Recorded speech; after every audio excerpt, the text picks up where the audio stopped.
Bonjour à tous, on se retrouve pour une nouvelle position de milieu de partie, position que j'ai jouée dernièrement, hein, donc le week-end dernier, il y a quelques jours, mais j'avais les noirs, et ici c'est une combinaison qu'on va chercher avec les blancs.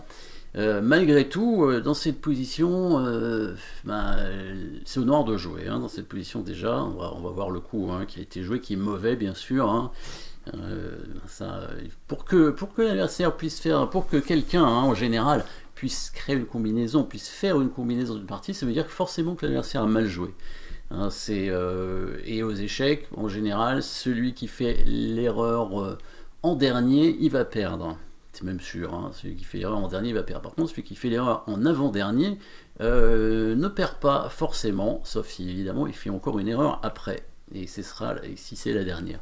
Donc là, dans cette partie, en fait, les blancs ont fait une erreur en avant-dernier, puisqu'ils ont donné une pièce, un cavalier, contre deux pions, c'est vrai, bon, mais si vous regardez la structure de pions des blancs, elle est quand même pas extraordinaire, hein, des pions triplés, ce qui est quand même pas très courant, et en plus, bon bah, ils vont être bloqués assez facilement.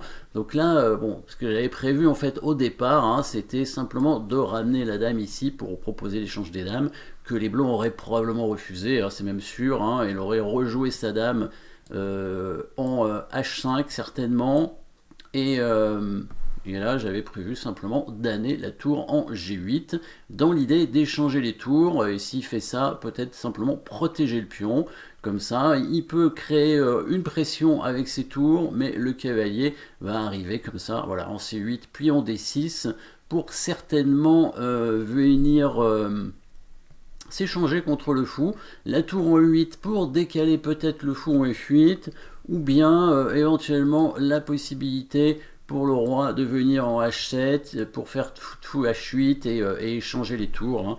Donc bon, il faudra faire les deux, je pense, dans tous les cas, hein, avec les noirs. C'est-à-dire à la fois venir avec le cavalier en C8 pour venir en D6 et avec le roi en H7 pour venir en H8 et échanger les tours. Ce qui permettra de rentrer en finale et de conserver du coup la pièce de plus. Hein. Il restera dame et fou probablement contre deux pions, contre dame et deux pions. Peut-être que les pions vont revenir un peu se relier, mais le fou est quand même plus fort que deux pions en finale. Hein. Là, il n'y a pas de problème, surtout si ce ne sont pas des pions passés, très avancés, très dangereux. Ça va en tout cas bloquer l'attaque des blancs, ça c'est sûr. Voilà, en tout cas, c'est ce qu'il fallait faire, mais regardons ce qui s'est passé dans la partie. Donc, après le coup de dame en H4, roi H7. Alors, l'idée du coup roi H7, c'était bien sûr de mettre le fou en F6 pour bloquer le pion. Après, ça permettait d'amener la tour tranquillement en G8. Bah, si les noirs jouent deux coups de suite, c'est sûr que c'est gagnant tout de suite, avec le fou en F6 et la tour en G8. Alors, mettez déjà la pause dans cette position pour trouver le coup des blancs. Coup des blancs qui va être assez obligatoire pour continuer l'attaque. Il n'y a pas de choix en fait, même si les blancs n'ont pas vu la combinaison ensuite, ce qui à mon avis était le cas, mais bon, a priori on peut pas trop savoir, hein, c'est possible qu'il ait vu, hein, je sais pas. De toute façon, le coup est obligatoire pour continuer l'attaque. Donc là, le coup est prévu. C'est bien sûr l'ouverture de la ligne pour le fou, obligatoirement. Hein, donc un dégagement d'espace ici, avec le coup de pion en F6, hein, qui permet au fou d'arriver pour faire échec, bien entendu, en E4. Et obligeant du coup le roi à reculer. Donc là, sur le coup F6, on est obligé de prendre avec la dame. Hein.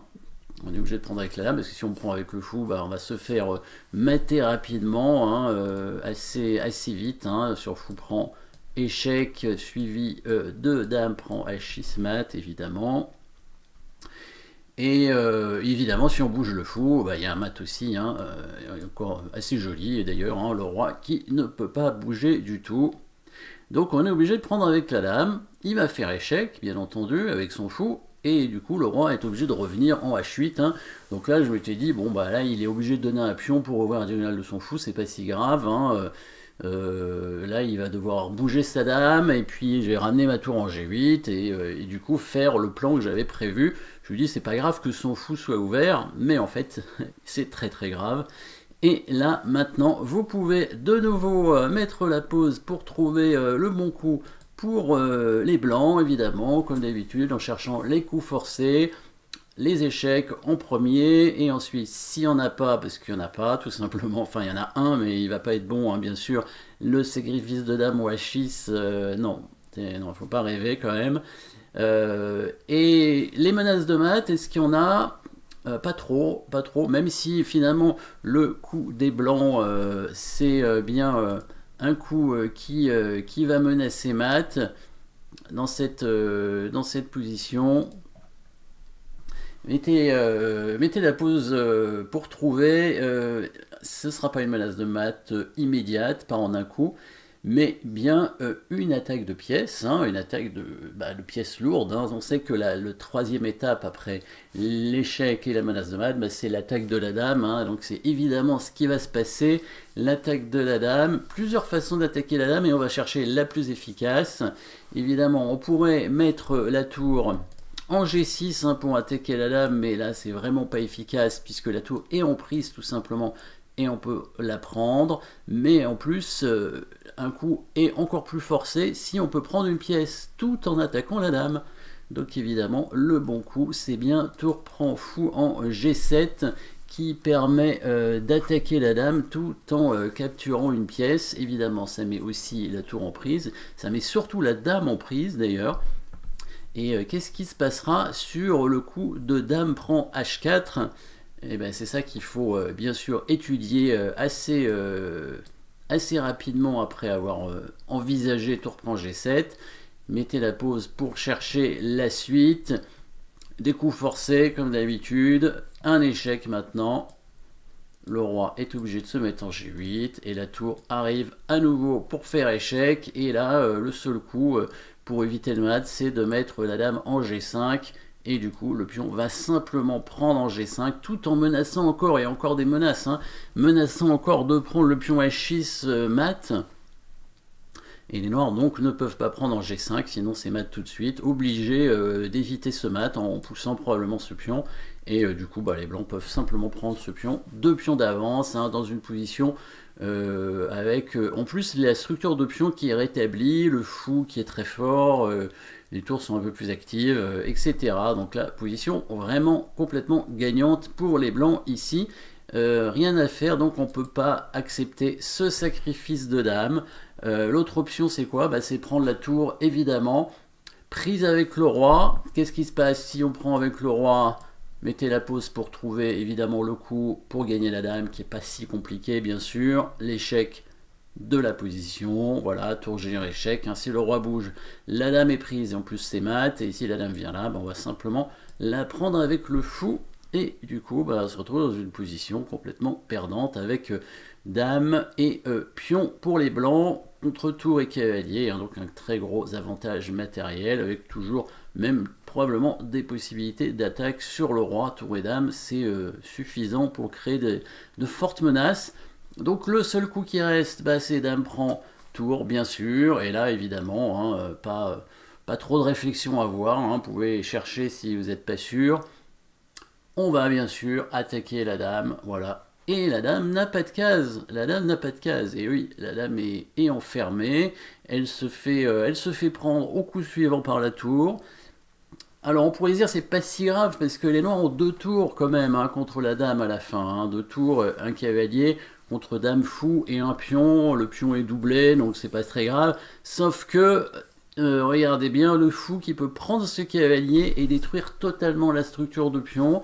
Les pions vont être doublés, isolés, et du coup la dame va se régaler. Et c'est une position où la dame est beaucoup plus forte que les deux tours. On peut dire que la dame, en général, c'est à peu près équivalent de tours. Hein. Il y en a même qui disent parfois que les deux tours sont un peu supérieurs à la dame. Ça arrive dans certaines positions, mais en majorité, hein, dans les parties, la dame est plus forte que les deux tours. C'est le cas très souvent dans lequel le roi est très faible. Le roi noir est faible, il est toujours attaqué depuis le début. Et surtout, pourquoi il est faible? Parce que la structure de pion ici est faible.